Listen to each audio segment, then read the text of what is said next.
আমরা 3টা দলের কাগজপত্র সঠিকতা পেয়েছি। 7টা দলের ক্ষেত্রে আমরা বলেছি যে না, তারা কোয়ালিফাই করেন না, মিনিমাম রিকোয়ারমেন্টকে ফুলফিল করেন না।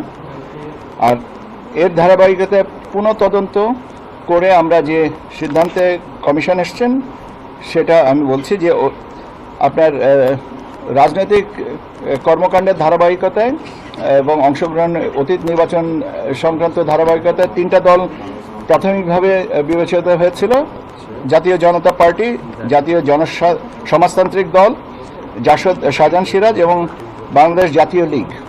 কিন্তু পরবর্তীতে এটা অধিকতর যাচাই বাছাইতে লক্ষ্য করা গেছে যে তাদের কার্যক্রমের ধারাবাহিকতা নাই, সেই জন্য 3টাকেও বাতিল করা হচ্ছে।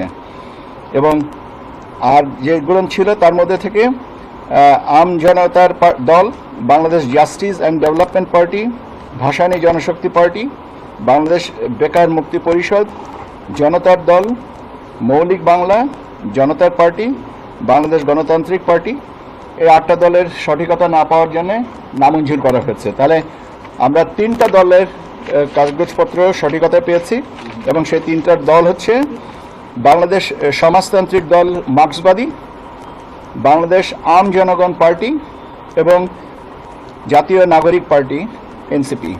এই 3টা দলের ব্যাপারে এই নতুন প্রার্থিত নিবন্ধনের বিষয়ে এটা কমিশন মনে করেছেন যে এই 3টা দল রাজনৈতিক দল হিসেবে নিবন্ধন পেতে পারেন এবং তাদের ব্যাপারে আগামীকাল পত্রিকায় আমরা বিজ্ঞপ্তি দিব যাচাই বাছাইয়ের জন্যে, অভিমতের জন্যে।